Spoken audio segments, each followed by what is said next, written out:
दोस्तों एक ऐसा गवर्नमेंट जॉब जिसमें ना कोई एग्जाम और ना ही कोई फी और मिलता है डायरेक्ट सिलेक्शन के साथ मंथली स्टाइपेंड भी। जी हाँ दोस्तों, मैं बात कर रहा हूँ ONGC अप्रेंटिस 2025 की, जहाँ चांस मिलता है भारत की सबसे बड़ी ऑयल कंपनी में काम करने का। तो वीडियो को अंत तक जरूर देखिए, क्योंकि मैं बताने वाला हूँ इस वीडियो में eligibility, salary, last date, form fill up process और सीक्रेट टिप्स जिसमें तुम्हारा सिलेक्शन होने का चांस कंफर्म हो सकता है। ONGC मतलब oil and natural gas corporation हर साल लाखों स्टूडेंट के लिए अप्रेंटिस वैकेंसी निकालती है। अगर तुम भी ITI, डिप्लोमा या ग्रेजुएशन 10th 12th हो तो ये गोल्डन चांस है तुम्हारे लिए। इस बार ONGC ने अलग अलग ट्रेड्स में अप्रेंटिस की वैकेंसी निकाली है। Electrical, computer operator, accountant, data operator, mechanic और बहुत सारे पोस्ट पे। एलिजिबिलिटी की बात करें तो एलिजिबिलिटी सिंपल है, 18 से 24 साल का उम्र होना चाहिए। क्वालिफिकेशन आपका ITI, diploma, graduation 10th 12th इनमें से कोई भी होना चाहिए। इंडिया के किसी भी स्टेट का स्टूडेंट अप्लाई कर सकता है। और सबसे खास बात कि सैलरी नहीं, स्टाइपेंड मिलता है पर मंथ 8,000 से 12,000 तक, और साथ में एक्सपीरियंस सर्टिफिकेट भी। और अगर सिलेक्शन की बात किया जाए तो यहाँ कोई रिटन एग्जाम नहीं होता है, सिलेक्शन होता है डायरेक्टली मेरिट लिस्ट के बेसिस पे, जो तुम्हारी क्वालिफिकेशन के मार्क्स पे डिपेंड करती है। फॉर्म भरने का स्टार्टिंग डेट 16 अक्टूबर से स्टार्ट हो गया है और लास्ट डेट है 6 नवंबर 2025 तक। तो चलो अब ऑनलाइन अप्लाई करते हैं स्टेप बाय स्टेप। तो सबसे पहले हम लोग अपने लैपटॉप के स्क्रीन पे आएंगे और गूगल क्रोम को ओपन करेंगे। गूगल क्रोम को ओपन करने के बाद सर्च बार में सर्च करेंगे NATS। सर्च करने के बाद फर्स्ट वाले लिंक पे ऐसे क्लिक करेंगे और तो जैसे ही हम लोग ओपन करेंगे कुछ इस प्रकार का इंटरफेस आपको देखने को मिलेगा। तो सबसे पहले हम लोग यहाँ पे देखेंगे कि स्टूडेंट एस्टैब्लिशमेंट और इंस्टीट्यूट, 3 ऑप्शन यहाँ पे देखने को मिलेगा। तो हम लोग को रजिस्ट्रेशन करना है और हम लोग एज ए स्टूडेंट हैं तो हम लोग को स्टूडेंट पे क्लिक करना है। स्टूडेंट पे क्लिक करने के बाद कुछ नया इस प्रकार का इंटरफेस आपको आएगा। तो ये जनरल स्टूडेंट पे आपको सिंपली क्लिक कर देना है। जैसे ही जनरल स्टूडेंट पे आप क्लिक करते हैं तो आपको ये 2 ऑप्शन आएगा, स्टूडेंट लॉगिन और स्टूडेंट रजिस्ट्रेशन। तो स्टूडेंट रजिस्ट्रेशन पे हम लोग को क्लिक करना है, क्योंकि अभी हम लोग फर्स्ट बार रजिस्ट्रेशन कर रहे हैं। तो जैसे ही वो रजिस्ट्रेशन के लिए क्लिक करेंगे तो हम लोग को ये डॉक्यूमेंट यहाँ पे मांग रहा है कि ये डॉक्यूमेंट आपको होना चाहिए, जैसे Aadhaar card, valid email ID, mobile number, passport size photo जो कि 1 MB से कम होना चाहिए, Aadhaar seeded bank, qualification degree, first page of bank passbook. ठीक है, यहाँ पे कह रहा है do you have above data to enrol, ये सारा डेटा है आपके पास, तो हाँ करना है। जैसे ही हाँ करेंगे तो यहाँ पे आपको रजिस्ट्रेशन के लिए ये खुल जाएगा। तो आप यहाँ पे देख सकते हैं, यहाँ पर आपको स्टूडेंट का मोबाइल नंबर डालना है और यहाँ पे आपको डालना है ईमेल आईडी। ठीक, डालने के बाद कैप्चा को यहाँ फिल कर देंगे। कैप्चा को फिल करने के बाद सेंड OTP पे क्लिक कर देंगे। यहाँ पे एक मैसेज आएगा कि OTP आपकी इस और ईमेल आईडी और मोबाइल नंबर इतना पे जा रहा है, तो आपको सिंपली ओके क्लिक कर देना है ताकि हमारा OTP चला जाए। तो ये देखिए OTP चला गया है। यहाँ पे टाइमिंग हम लोग का शो हो रहा है कि इतना देर तक टाइमिंग है, उसके बाद नहीं तो OTP एक्सपायर हो जाएगा, दूसरा OTP फिर भेजना पड़ेगा फिर से। हम लोग OTP यहाँ पे दोनों मोबाइल और जो ईमेल पे है दोनों को यहाँ पे फिल कर लेंगे। दोनों OTP डालने के बाद हम लोग को वेरीफाई OTP पे क्लिक कर देना है। जैसे ही क्लिक करते हैं वैसे आपको यहाँ पे एक स्टूडेंट रजिस्ट्रेशन का फॉर्म खुलता है, इसको आपको फिलअप कर देना है। तो यदि यहाँ पे कह रहा है have you undertaken any previous training, आपने कोई पहले ट्रेनिंग लिया है, तो अगर लिया है तो हाँ पे यस पे क्लिक करेंगे, अगर नहीं लिया है तो नो पे क्लिक कर देंगे। यहाँ पे कह रहा है do you have any work experience of 1 year और मोर, क्या आपके पास 1 साल का एक्सपीरियंस है या उससे अधिक, अगर है तो यस पे क्लिक करेंगे, अगर नहीं है तो नो पे क्लिक कर देंगे। उसके बाद यहाँ पे आपको कहना क्या फिलअप करना है, have you pass out through regular part time, आपने जो भी कोर्स पास किया है 10th 12th और ग्रेजुएशन जो भी कोर्स आपने किया है, क्या आपका वो रेगुलर से है या पार्ट टाइम से, पार्ट टाइम किया है, तो यहाँ पे आपको वो सिलेक्ट कर लेना है। तो मैंने रेगुलर किया है तो रेगुलर पे क्लिक कर दिया और यहाँ पे same as a Aadhaar card, जो आपके आधार कार्ड पे नाम है वो यहाँ पे आपको सिंपली डाल देना है। उसके बाद यहाँ पे डेट ऑफ बर्थ आपको चूज कर लेना है।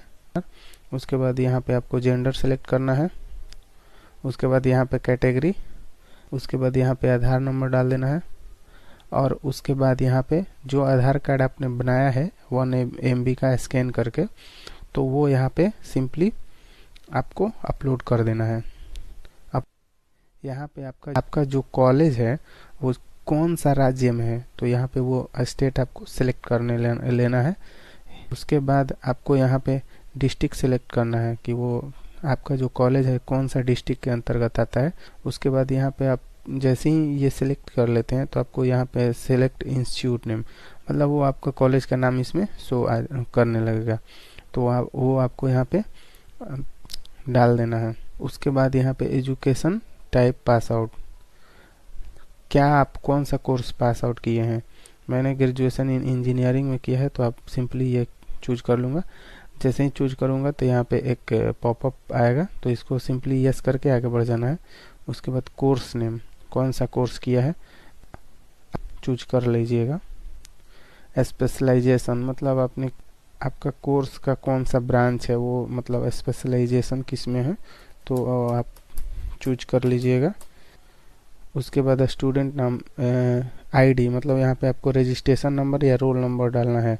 फिर पासिंग ईयर, कौन सा ईयर में आपने पास किया है, तो वो यहाँ पे सिंपली चूज कर लेना है। उसके बाद यहाँ सेलेक्ट मंथ, यहाँ पे मंथ आपको सिलेक्ट कर लेना है कौन सा मंथ में पास किया है। फिर यहाँ पे परसेंटेज, अगर CGPA है तो उसको CGPA में अगर आपका रिजल्ट है तो आप परसेंटेज में कन्वर्ट कर लीजिए। उसके बाद आपको यहाँ पे परसेंटेज में ही डालना है, ठीक है। अगर आपको नहीं करने आता है तो गूगल पे आप देख लीजिए एक बार, उसके बाद आप परसेंटेज में उसको कन्वर्ट करके यहाँ पे डाल सकते हैं। उसके बाद यहाँ पे वैलिड ईमेल आईडी डाल दीजिए। उसके बाद यहाँ मोबाइल नंबर आपको डाल देना है।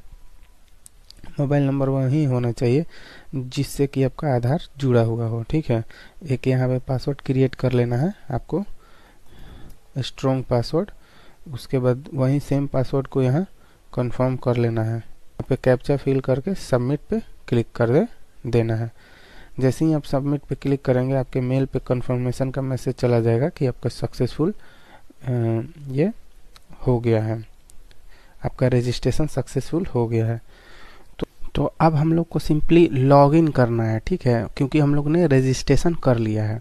तो लॉगिन करने का 2 मेथड है। एक तो आप ईमेल के थ्रू कर सकते हैं, जैसे कि आपके ईमेल पे एक मेल गया होगा और उस मेल में एक लिंक दिया होगा, उस पर क्लिक करके अगर आप लॉगिन कर सकते हैं। अगर उस लिंक पे आप क्लिक करते हैं तो आपको वहाँ से भी आप लॉगिन कर सकते हैं। अदरवाइज आपको दूसरा ऑप्शन है कि आप डायरेक्टली गूगल क्रोम से लॉगिन कर सकते हैं।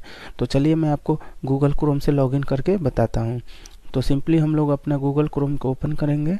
ओपन करने के बाद हम लोग फिर से सर्च बार में सर्च करेंगे NATS और सर्च फर्स्ट वाला लिंक पे हम लोग क्लिक कर देंगे।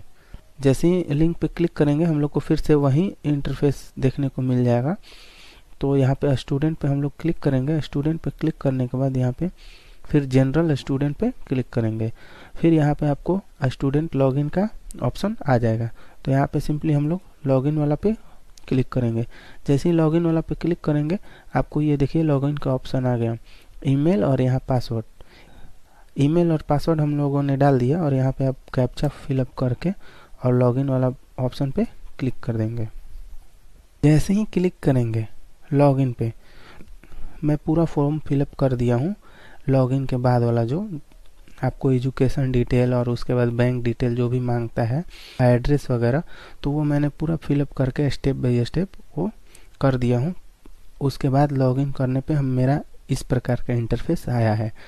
तो अगर आप भी अगर आपने वो पूरा स्टेप पूरा कर लिया होगा तो आपको इस प्रकार का इंटरफेस आएगा। अगर आपने नहीं किया है तो कोई बात नहीं, मैंने डिस्क्रिप्शन में वो वीडियो का लिंक डाल दिया है। इससे पहले जो मैंने यूको बैंक का जो वीडियो बनाया था अप्रेंटिस का, सेम यही प्रोसेस था। तो वो वीडियो देख के आप जान सकते हैं कि कैसे पूरा फॉर्म को फिलअप करना है, क्योंकि अब फिर से मुझे नया आईडी से बनाना पड़ेगा।